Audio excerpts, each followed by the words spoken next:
Hopefully the hype has settled enough for me to survive saying I don't like the new Dune. And by new Dune I'm referring to both 2021's Dune Part 1 and 2024's Dune Part 2, which writer-director Denis Villeneuve wants you to know is not a sequel, but the second half of one film. It's not a sequel, it's a second part, so it was important for us to bring the movie quickly to the world. As separately filmed, released and reviewed experiences, Part 1 was hesitantly met with mostly positive reception, and Part 2 has for some reason been met with such positive reception it currently resides on a pedestal almost as high as Peter Jackson's Lord of the Rings, a position I clearly don't think it deserves and don't expect to hold for nearly as long as Lord of the Rings continues to. Much like the skepticism in the lead up to the enormously influential success Lord of the Rings went on to be, the long-held popular sentiment around a possible Dune adaptation was that the book was simply unfilmable, in this case because of the internal monologues it uses to complicate its politically dense plot, something David Lynch's famously failed 1984 film tried to faithfully adapt with clunky voiceover. Could he be the one?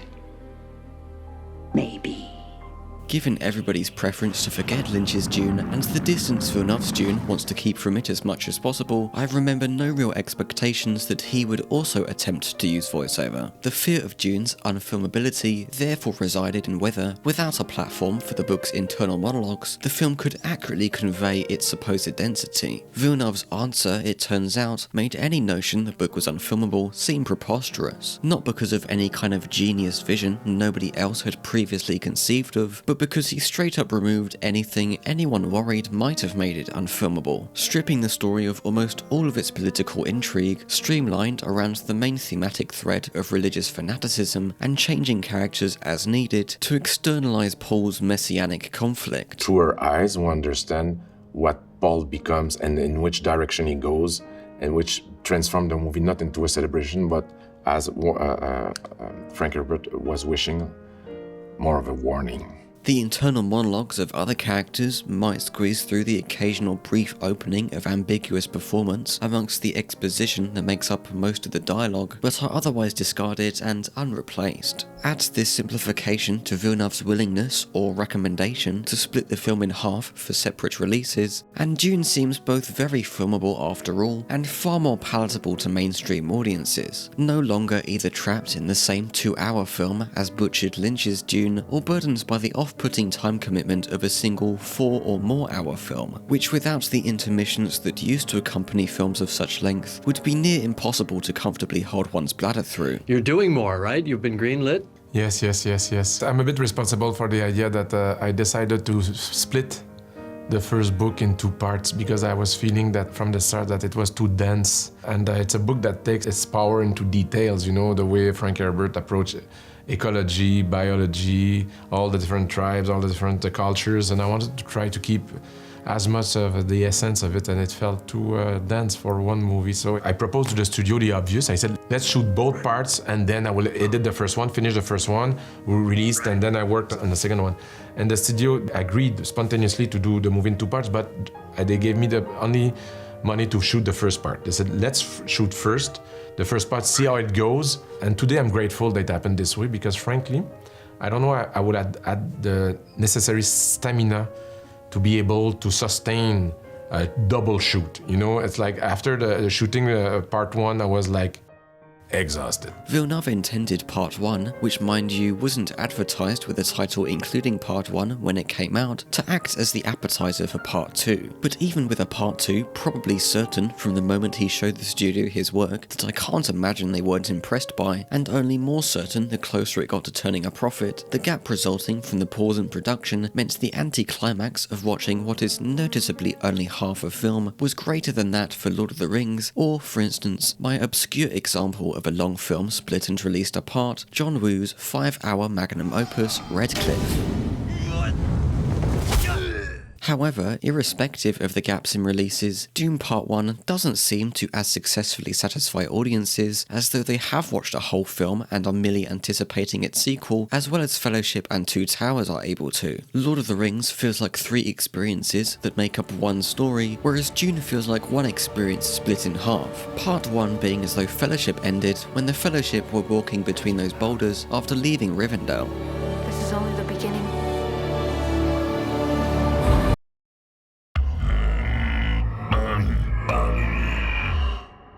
Part 1 begins with an ominous voice chanting a cryptic, subtitled line in a fake language.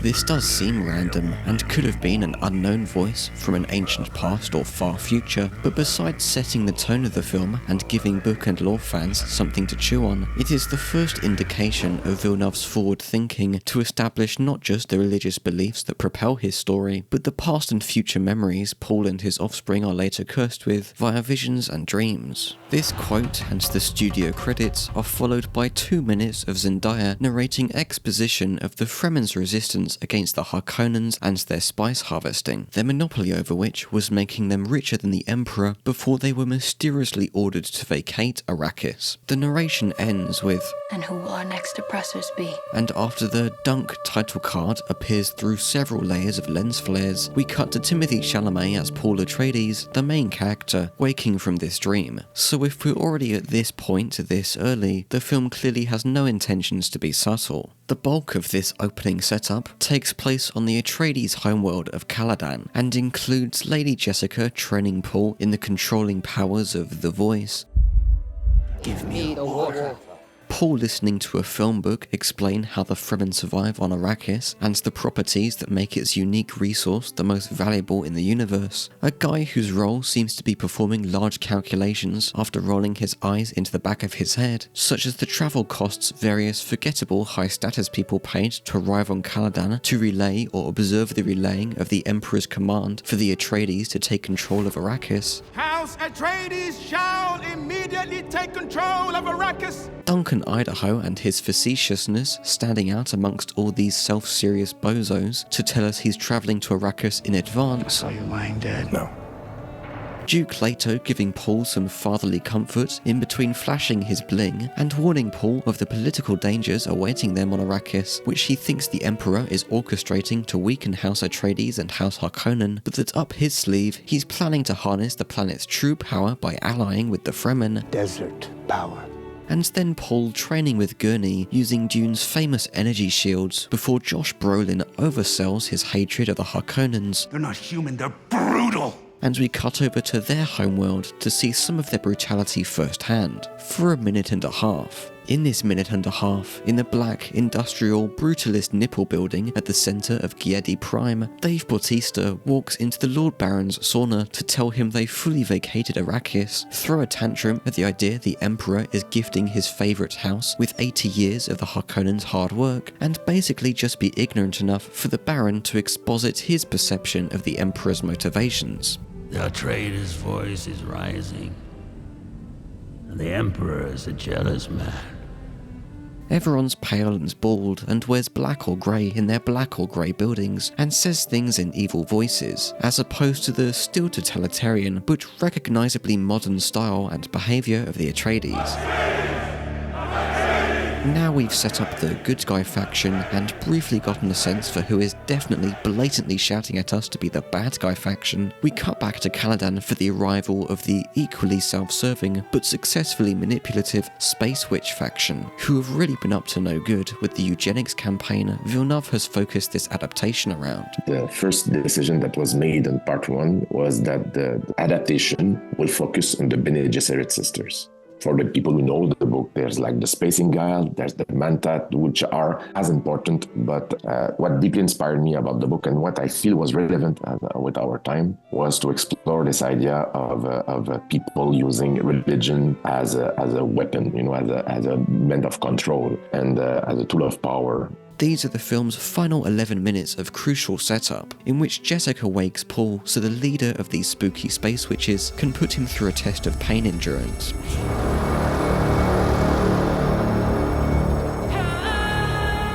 which he performs so well at, he convinces this Reverend Mother he's a potential chosen one. Jessica took the initiative in breeding. Like 100 Bene Gesserit before her, she was supposed to maintain this specific bloodline by birthing a girl, but took it upon herself to decide it was time for a boy. The Reverend's mother is pissed at Jessica because this premature potential chosen one has been birthed under a house the Bene Gesserit don't currently have as much control over as they'd like, and the reason the Emperor has sent the Atreides to Arrakis was because the Reverend Mother advised him to, so their defiance, and the risk of an uncontrollable chosen one could get wiped out of the 1,000-year equation of their secret galactic manipulations. Hope.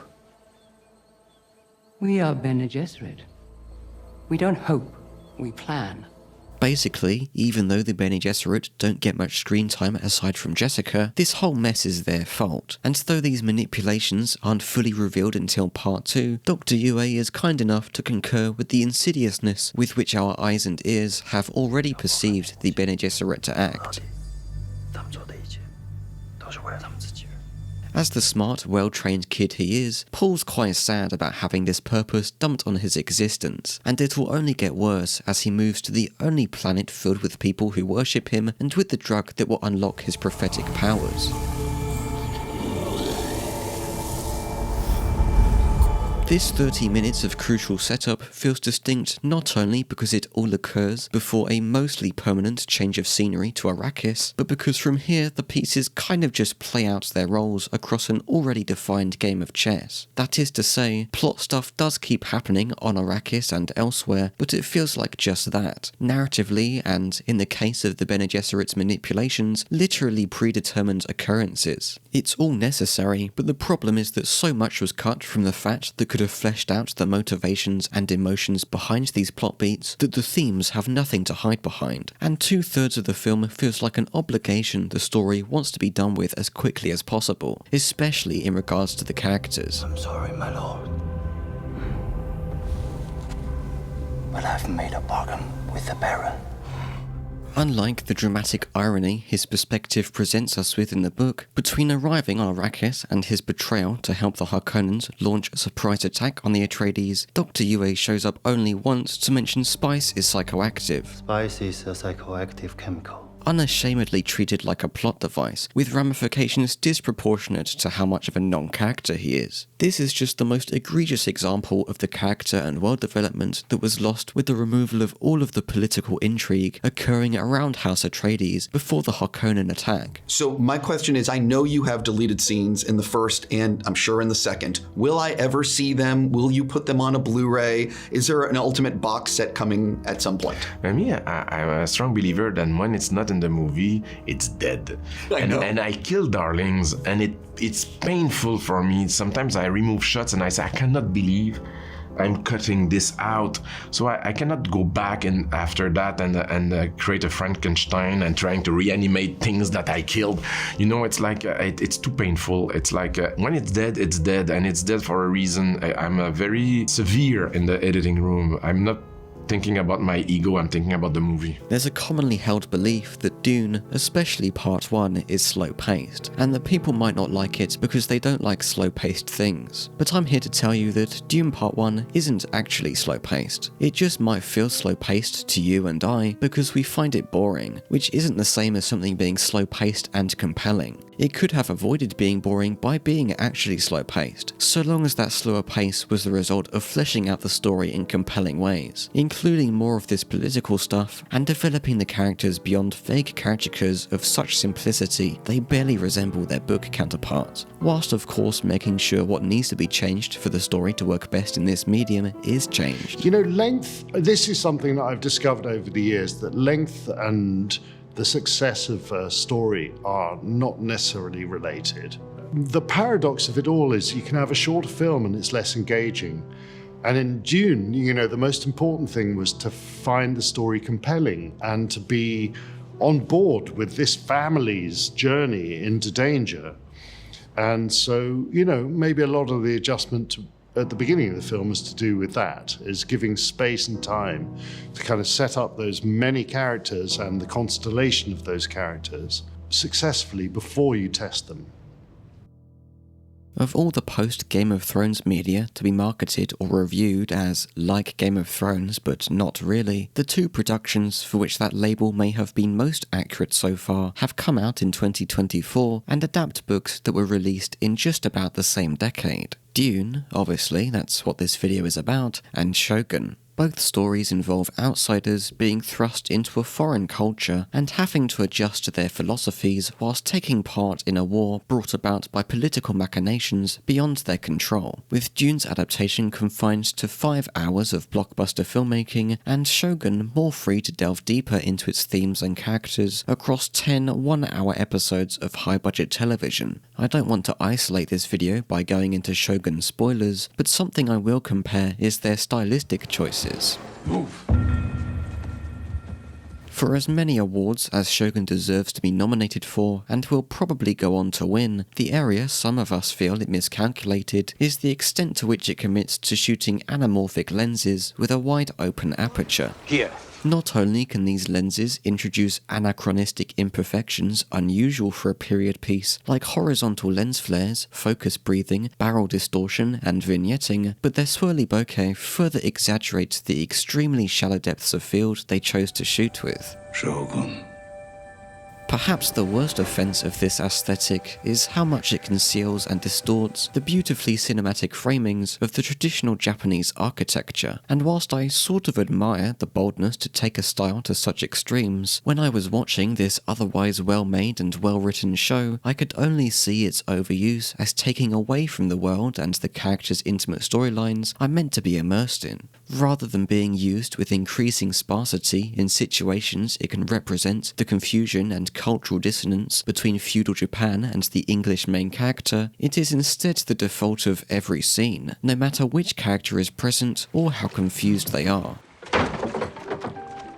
Similarly, but far less liberally, Dune's cinematography follows what unfortunately seems to be the current trend of overusing flat, blurry backgrounds by taking a simple rule too far. The closer the camera is to what's in focus, the shallower the focus shall be, which is sort of standard filmmaking practice and usually works fine when the depth the focus stays at most of the time isn't already so shallow. With the sensitive sensors of the modern digital cameras these films are now shot with, it's not even like the aperture needs to be set wide open to capture enough light to make visible and high quality footage, as was the case with many of the older film cameras. No, this is a deliberate choice to shoot vintage lenses at low apertures to separate subjects from backgrounds, as though I can't help feeling they have some cheap or empty set or CGI they want to hide, and makes every environment they went to the effort of shooting on location feel as flat as those that are shot on the dreaded volume, which I know Villeneuve refused to entertain Fraser's fondness for. Those LED panels aren't really designed for the type of atmospherics that we wanted to do on Dune. You know, Dune is a very, very interactive film when it comes to sand, wind, dust, environment. You know, like it's as much of a character as anything. You know, sure. Like to create that kind of in hospitality. It requires a lot of stuff that LEDs don't like. So it wasn't really, we talked about it, of course. You know, I showed Denis some examples of what I could show of him. It didn't suit that story and that film or those two films at that point in time. But the thing is that it's a tool that can be very useful for specific things, but it's a tool that I felt was like absolutely the opposite of what I wanted to experience as a filmmaker. Dune is about the relationship of human with nature, and it is important for me to bring that nature to the screen. First thing you must learn, to be one with the desert. The audience will believe about this world if they feel that the elements, that the light feels real. And to do so, we shot in many different locations. Take one. Like Shogun's style can attempt to excuse itself by representing the cultural dissonance of the main character, Dune's shallow close-ups could be an imitation and replacement of the book's internal monologues, in contrast with the larger scale long shots featuring more characters and with deeper focus. We are like very close to Paul, and I wanted the movie to be as immersive, so that informed a lot the choice of lenses to be in close proximity of Paul as much as possible until he became something that we are like, it's more difficult to identify with, some messianic figures that can foresee the future. So there's a kind of distance that is operated with the lenses at that moment. and we fall more into Chinese perspective. But like Shogun, this excuse is flimsy, as contrary to what you might expect from an epic, Dune's long shots are scarce and scarcely lingered on, and so the film offers little actual contrast between intimate close-ups and spacious wide angles of what should, in such places as the desert, be daunting and mesmerizing landscapes. I can only hope the trend dies down a bit and the blurriness of backgrounds and the infrequency of close-ups return to a pleasant normality, because I'm seeing them more and more for less and less reason, especially in big budget TV like House of the Dragon, or even in video game cutscenes where there literally aren't any cameras and anything can be filmed however the creators want without physical limitations. In TV it's more understandable, where they might actually want to hide where their budget falls off and they're under pressure to deliver more footage in less time. But Dune is not a TV series, and as a blockbuster film has the added variable of being filmed and shown in IMAX, where the screens are so large, the places that on my small screen at home just look blurry instead take up your peripheral vision. It's really fun because it's again, you're not just playing with what traditional framing, you're playing with the fact that you can only take in a certain amount on the screen. So therefore you've got to make sure that what's at the bottom left-hand side of the screen is not that relevant, because you don't want, unless this is part of the story, unless you want the eye going down to the bottom. Because it's not just an eye flick, it's a head move. Yeah. And so, if suddenly you're playing down there, it's got to be a really good reason for that. Dune is like the story of a character that goes deeper into a landscape. And the deeper he goes, the deeper he goes into his own consciousness, getting closer to a part of itself that was hidden, that reveals slowly to himself, a part of his identity. So that inner journey is brought by the sound. And that was the first time I was working this way. And it was very exciting. It's like if the sound almost represents the subconscious of this character. In an attempt to make up for sequences of mediocre action or lackluster narrative tension, the film falls back on Hanz Zimmer going more Zimmer than he's ever gone before.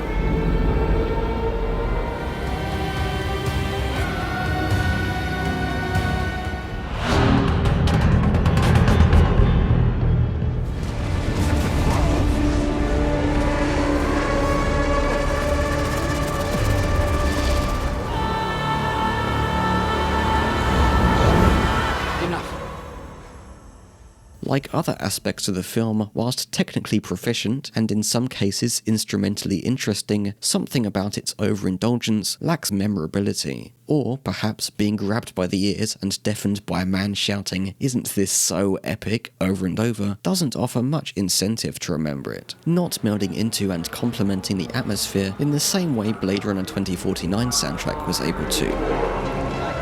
Curiously, some of my movies, most of my movies, the music is kind of sparse. It's like, this is by far my most musical movie, and I knew it will be like that. It will be very operatic. It will be full with the full Zimmer power. It will be. There was something about having a psychedelic, progressive rock, operatic kind of feeling, and like very progression, so I knew that Hanz will be very present. Music is like, music can be like like you're hungry and you're just stuffing your face with the McDonald's. It can do that. You have a scene and the scene isn't quite working, but you slap a piece of music on and suddenly it's like everybody's going, "Whoa, isn't it fabulous?" But if you investigate it a little further, eventually the truth will come out that it's not a very good scene, and there's no truth in it. There's no, music has a great way of being a bandage to uncommitted, not very truthful something or the other filmmaking.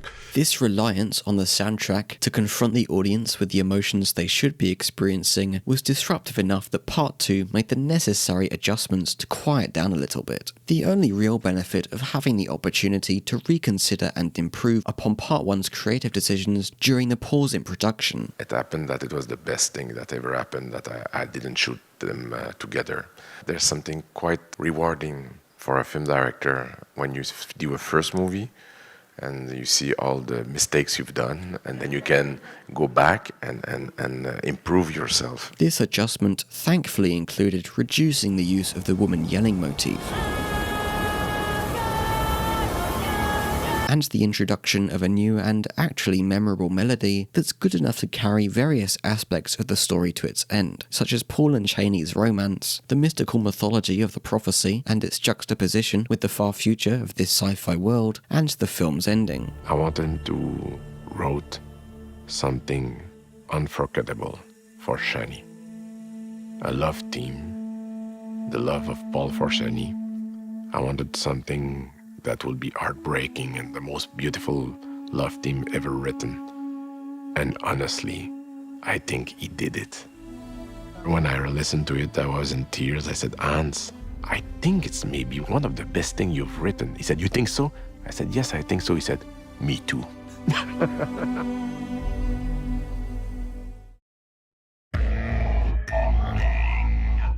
After another ominous tone-setting quote, Dune Part 2 begins with Princess Irulan, whose epigraphs open most of the chapters in the book, narrating a brief recap of the major events of Part 1, from the perspective of her and the Emperor, played by the film's first new addition to its collection of the currently popular Hollywood talent in Florence Pugh, and a legendary icon of what is now the old Hollywood talent in Christopher Walken. Like all of the supporting characters with little screen time, they do a lot of heavy lifting, infusing them with any amount of depth.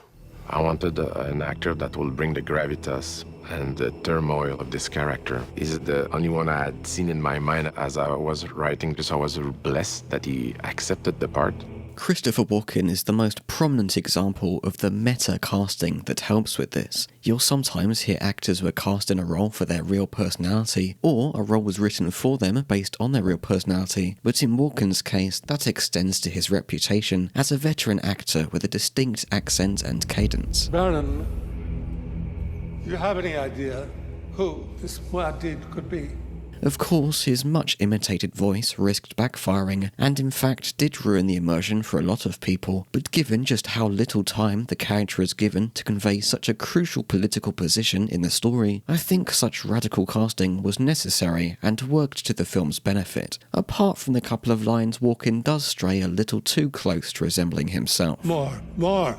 Give me more. His eccentricity contributes to the contrast and distance between the lush greens and royal architecture of the Imperial Gardens and the barren deserts of Arrakis. But more importantly, Walken both immediately identifies himself as having the gravitas of an emperor and gently brushes away the expectations that when the emperor we've heard to be behind the story shows up, he'll be a confidently Machiavellian, imposing, and charismatic authority figure beyond the clumsy brutality of the Harkonnens. Instead, Walken uses his age and iconic career to play up being the frail, tired remnants of a soon-to-be bygone era, whilst we barely explore why the Emperor put this story into motion, whether he's merely a figurehead powerless to the whisperings in his ear, or a pragmatic businessman hiding his ruthlessness behind an inherent regality. Now at my feet. Your feet!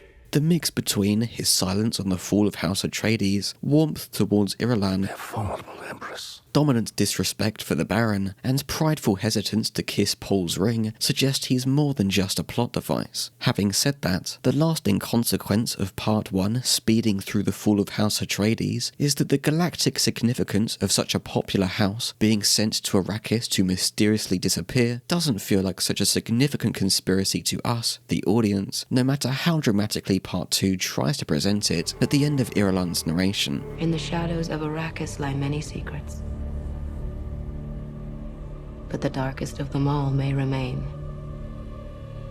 The end of House Atreides.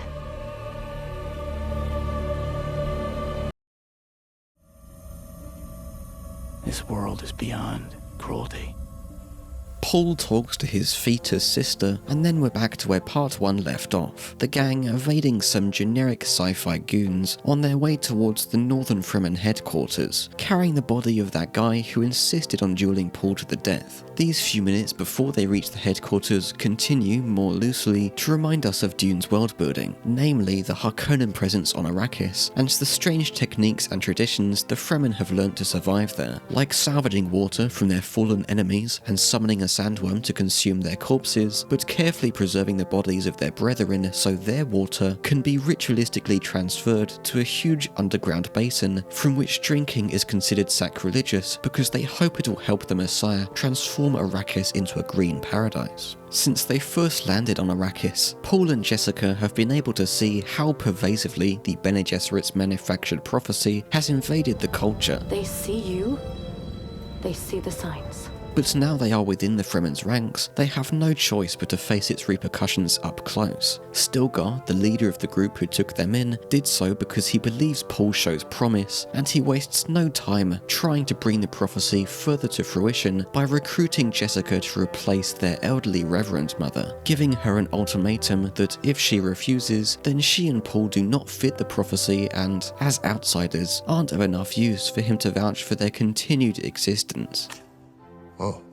Jessica hesitates to drink this so-called water of life these Fremen Bene Gesserit have discovered to unlock similar powers to the Imperial Bene Gesserit. The blue liquid presented to her along with the oh-so-comforting warning of, if you drink this you shall die. When the elderly Reverend Mother uses her evil voice to force Jessica to drink, we learn just how metaphorical that warning was. The liquid, which the Fremen extract from baby sandworms, implanting Jessica with a millennia of Reverend Mother's memories that completely change her motivations and personality from here on out. If that's not drastic enough, the witches are too late to realise they are also inflicting this curse on Jessica's baby. Here, 26 minutes into part 2, is my favourite moment of the film, one portrayed with its most surreal imagery of the blue liquid awakening the baby. Don't worry. I'm with you. Alia does later show up in Paul's vision, already cast as someone fittingly unusual looking for her bigger role in Dune Messiah and another addition to the film's collection, and I understand why Villeneuve wanted to avoid the difficulty of finding a capable child actress to, among other things, believably murder the Baron.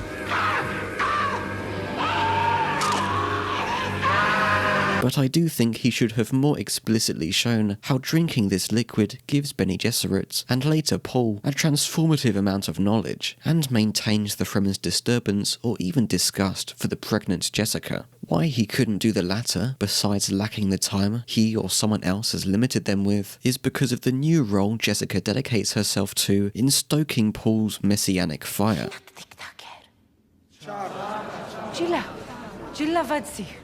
Like all the characters, Jessica has from the beginning been shoehorned into serving a specific narrative purpose, but the shoehorning that occurs in part 2 is all the more obvious because it all the more revolves around Paul being the Messiah. In part 1, we vaguely understand that Jessica is stuck between her loyalty to the Bene Gesserit and her love for the Atreides, on multiple occasions, perhaps too many, brought to tears or near to tears over the fear of what her decision to have Paul will bring to their family, but after drinking the worm juice and talking to her baby, she skips straight from scared mother to crazed gospel singer. How the now cosmic depth of her knowledge convinces her to go full in on the prophecy, barely understandable, or given the time to develop beyond some brief convulsions, before she's creeping around, somehow manipulating these northern Fremen into a religious fervour, and then setting sail to the southern fundamentalists.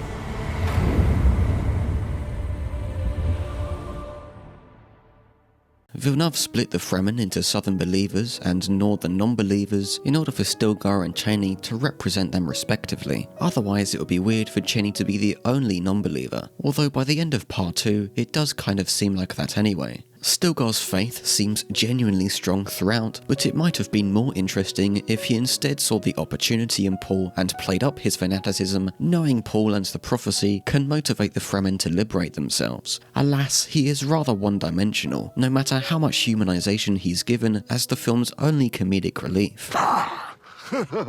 Whether that was an attempt to give him some illusion of development, or make the Fremen's religious beliefs seem adequately ridiculous for how much death they go on to cause, is hard to say. But like Duncan Idaho in part 1, it certainly stands out amongst so much serious brooding from Paul and everyone else, and highlights how the power of the Fremen's fanaticism escapes the grasp he has on his future, even if it is, at times, a bit too reminiscent of Monty Python's The Life of Brian. Listen, Gabe!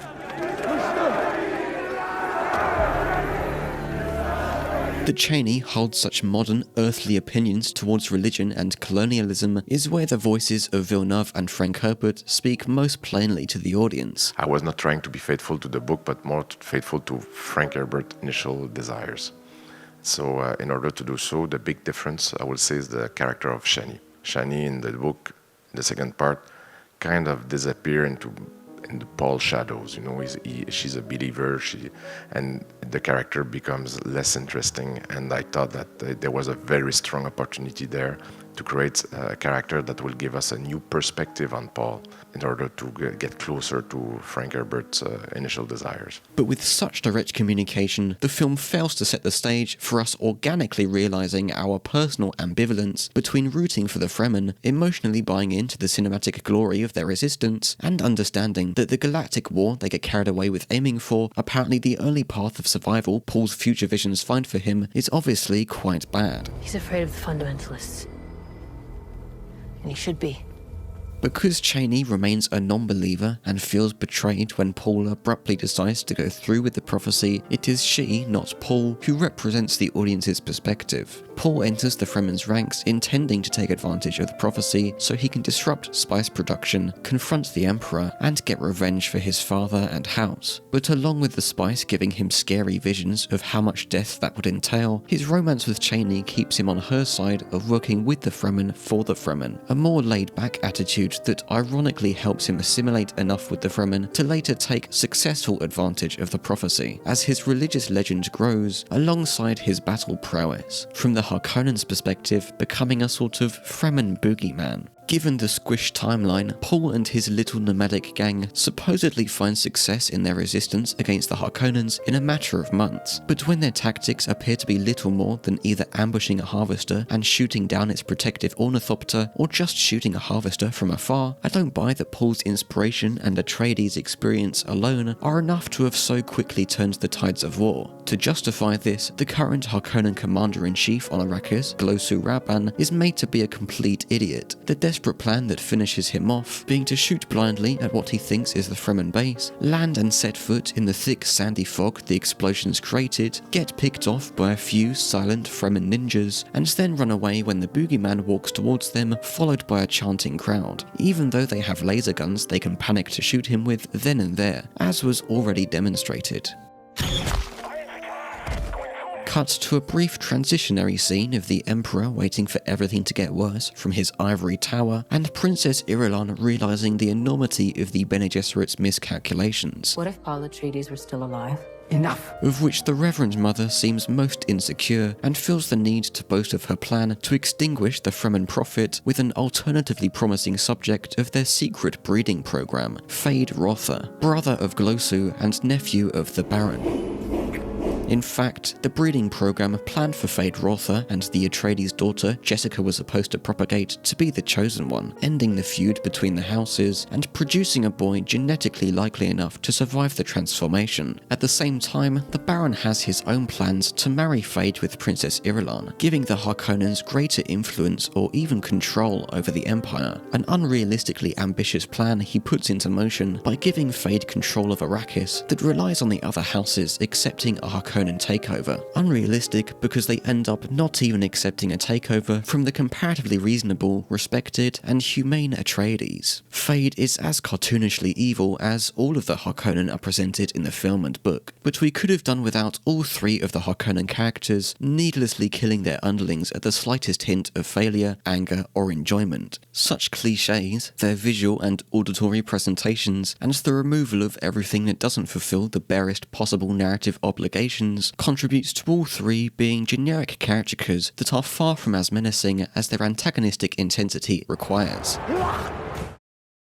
After just 15 minutes of Fade Rotha setup that also included some scenes at the Emperor's villa, we return to Arrakis for a reintroduction of Gurney Halleck, who, in case you don't remember, is the combat training guy from Part 1 who really hates Harkonnens. They're not human, they're brutal! He's been working as a spice smuggler, so it was narratively inevitable, but lucky, that Paul's Fremen gang are the one to ambush them, otherwise he might have just died. Gurney is perhaps the closest character to being a plot device in the film, popping back up here to give Paul access to the Atreides' nuclear arsenal. But in the book, his main purpose is inciting Paul to drink the worm juice when his attempt to kill Jessica, resulting from his suspicions she was the Atreides betrayer in a subplot cut out of Part 1, disturbs Paul about the current limits of his prescience. Now in the film, Fade's quote-unquote genius plan to regain control of the North is to find and blast the Fremen base with heavy artillery. Old-fashioned artillery.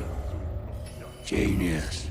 And it is this displacement, the calling of a war council in the south, and the guy Paul dueled to the death at the end of Part 1, speaking to him in one of his vague visions, that convinced Paul to ride south with the survivors, as opposed to that little misunderstanding between Gurney and Jessica. He's drinking the juice for similar reasons as in the book, feeling uncertain about which path will see the Fremen victorious, but instead focused on a possible future of Chani, and by extension the rest of his Fremen friends, falling victim to a nuclear apocalypse. However, the speed with which he rushes south and to the temple to drink the juice makes it all feel like a blink and you miss it switch flip of a transformation. Not ideal for Paul, having spent the film until now adamantly refusing to go south, and unlocking his full powers being the linchpin around which the film's ending and the story of the rest of the Dune universe are determined. What did you do to him?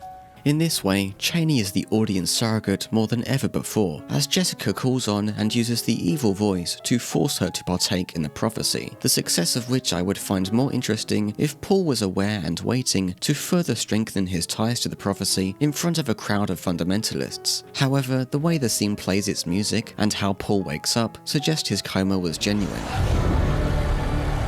But the removal of what could have been Chani's conflicted compliance to awaken her boyfriend, despite knowing from his confidings his future fears of what happens if he becomes the Messiah, does also remove her accountability and cheapens her alienation at the end of the film. It's not like Chani told him to drink the water, as Paul decided to go ahead to the temple on his own, so she doesn't need to be made any more innocent.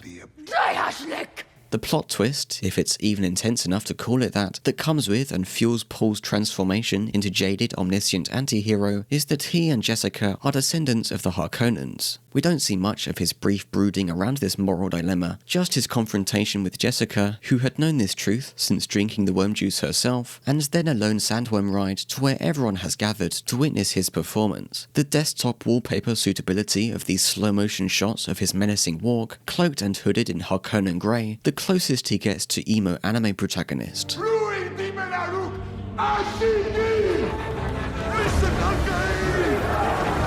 Dune Part 2 deciding to sell its big climax by smashing all of its remaining epic labelled buttons with popcorn-stuffed fists, the same way Paul's battle strategy just seems to be throwing every weapon and soldier at the Emperor all at once, results in a final battle that exhausts its superficial spectacle almost as soon as it starts. That the Emperor Sardaukar and the Harkonnens are overwhelmed with such ease, there being no emphasis on the Emperor's ignorance to overestimate the power of his unimpressive Sardaukar compared to everyone else's underestimate of the enormity of the Fremen's army, and the absence of his arrogance to visit Arrakis personally to make an example of the futility of their resistance in front of the great houses, makes you wonder what the hell his film counterpart was thinking. I understand Paul's prescience introduces a determinism that unavoidably makes his plan contrived and like we're just going through the motions, but that doesn't mean that makes for a good story or climax, and that the film should commit to making every character, including Paul, feel like NPCs glued into an arrangement of dialogue options and reaction shots, as the game's illusionary "your choices matter" mechanics ultimately hit the same major story beats.